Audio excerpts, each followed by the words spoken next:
प्रेम से बोलिए सदगुरु साहिब जी की जय हो। सतनाम साही। आप सभी को मेरा प्रेम भरा सतनाम साही। आगे पल्लू साहिब जी कहते हैं, क्षमा और शील की अलकी पहनो और ज्ञान की लंगोट लगाई। ये सब अंदर के लिए बताया गया है, बाहर कपड़ों के लिए नहीं बताया गया। आत्मा को कहते हैं कि तू क्षमा करना सीख जा लोगों को। जो कोई कर्म कर रहा है वो अपने लिए कर रहा है, तेरे लिए नहीं कर रहा। अच्छा कर रहा है तेरा या बुरा कर रहा है किसी ने तेरा, यदि बुरा भी कर दिया तो भी उस आत्मा को उसके हाल पर छोड़कर उसे क्षमा करके और आगे बढ़ जा। अक्षमा शील की अलकी पहनो और ज्ञान की क्या करो, लंगोट लगाओ। ज्ञान को धारण करके रखो हर समय। फिर क्या करना है, दया की टोपी सिर पे देके और अधिक बनाई। और जब आप लोगों को क्षमा करना सीख जाओगे, सहनशील बन जाओगे और ज्ञान से विवेक से चलोगे, और जब आप दूसरों के ऊपर दया करने लग जाओगे तो क्या होगा, ये भक्ति और अधिक बढ़ने लग जाएगी। क्यों? क्योंकि ये सारे परमात्मा के सद्गुण हैं जो हमें अपने जीवन में धारण करने चाहिए। ये आत्मा की मूल पहचान है। जो आत्मा भूल के संसार में काम, क्रोध, लोभ, मोह और अहंकार के वश आके इन अपने अच्छे सद्गुणों को भूल के जी रही है, इसीलिए कहते हैं भूल वश पड़ी है आत्मा। जगने की जब कोशिश करेगी तब जग जाएगी। संत जन आगाज देते हैं आत्मा को जगाने के लिए। संत जन बार बार पुकारते हैं आत्मा को कि ए आत्मा, तू कर्मों के बंधनों में मत बंध। कर्मों के बंधनों में बंधेगी तो तेरा आवागमन का ये चक्रव्यूह कभी नहीं कटेगा, जन्मती और मरती ही रह जाएगी। लख 84 के भोग योनियों को भोग के बड़ी मुश्किलों से मानव तन मिलता है। प्रभु परमात्मा की दया होती है जब ये तन मिलता है, और फिर संतों का जब संग मिलता है और उनका संग करके भी यदि हम सावधान ना हो, खबरदार ना हो, तो फिर हमारा ये ज्ञान जानने का फायदा ही क्या है। आगे पलटू साहिब जी कहते हैं, ये परमात्मा ने जो इतने अनमोल वस्तु दिए ना, वस्तु पाए गाफिल मत रहना, निश दिन करो कमाई। कि वस्तु पाके, ये ज्ञान पाके निश दिन हर रोज कमाई करना इसकी। ऐसा नहीं कि गफलत में खो दो, कि भूल ही जाओ कि तुमने करना क्या है। जैसे सपोज करो गुरु ने आपको मेहंदी दी है, मेहंदी कब रचेगी वो हाथ पे, जब आप उसको घोलोगे और फिर हाथों पे लगाओगे, हाथों पे लगा के उसको सुखाओगे, तब वो हाथों पे रचेगी। यदि उस मेहंदी को उठा के आप अलमारी में बंद करके रख दोगे तो वो आपके हाथों पे कभी भी नहीं रचेगी। ऐसे ही संत जन कहते हैं कि जब आपको सद्भक्ति का भेद मिल जाता है तब आपने गाफिल में जीवन नहीं बिताना, समझदारी से जीवन को बिताना है। संसार को कैसे जीना है ये भी सीखते जाना है, और प्रभु भक्ति कैसे करनी है वो भी सीखते जाना है। जो सीखता है वही सिख होता है।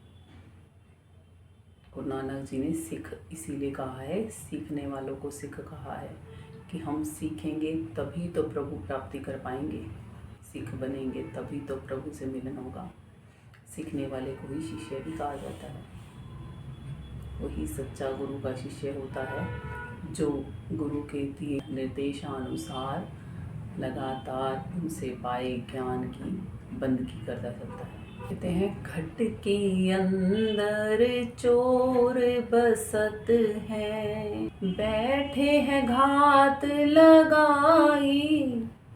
हमारे घट के अंदर कौन से चोर लगे हुए हैं? काम, क्रोध, लोभ, मोह, अहंकार। ये एक ना एक मन पे रहता है हर समय सवार।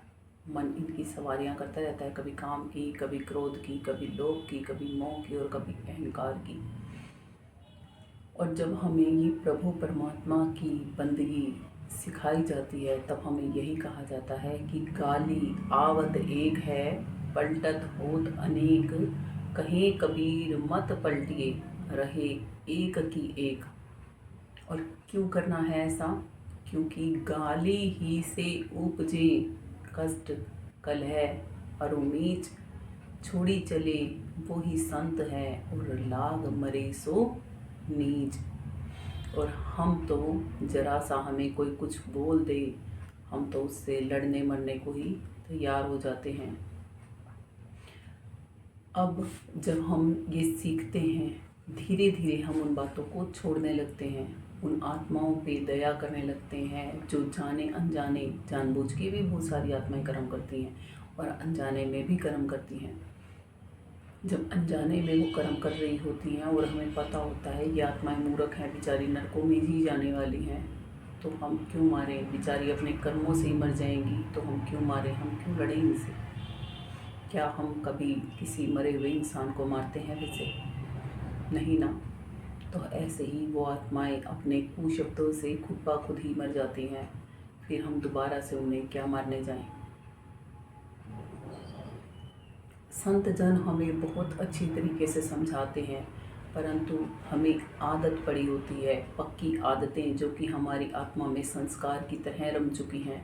हमें उन्हें जान के धीरे धीरे ही सही समझते और मिटाना पड़ेगा कि हम अब उन कुवृत्तियों से छुटकर सुवृत्तियों को धारण कर पाएँ। इसीलिए ही संतों का कहना है कि अच्छा सुनो, अच्छा देखो, फिर अच्छा ही सोचोगे और फिर अच्छा ही बोलोगे।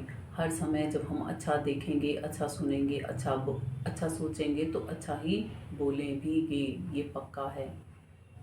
कहते हैं जैसा खाते हैं अन्न वैसा हो जाता है मन। वो क्यों है?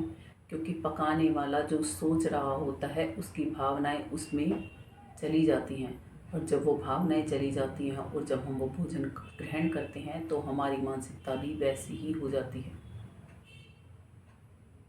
देखा सोच का कितना बड़ा प्रभाव है। इसीलिए कहा जाता है अच्छा सोचना बहुत ज़रूरी है। जब आप अच्छा सोचोगे तो संभवतः अच्छा ही करोगे। इसीलिए कहा जाता है वाणी से पहचानिए साहू चोर की घाट, अंदर की करनी सबे निकले मुख की बाट। कि वाणी से हम कैसे पहचानेंगे कि इसका स्वभाव कैसा है?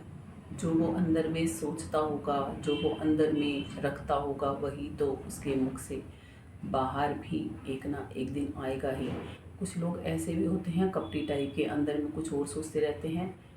वो कहते हैं ना मुंह पे तो मियाँ मिट्ठू और पीछे से छुरी चलाते हैं। मिठ बोले उन लोगों को बोला जाता है। तो वो अंदर में जो सोच रहे होते हैं ना, वो ही उनका वास्तविक मकसद होता है। इसीलिए कहते हैं ज़रूरत से ज़्यादा जो मीठा बोलता है वो अपना स्वार्थ सिद्धि करना चाहता है, उससे थोड़ा बच के रहें।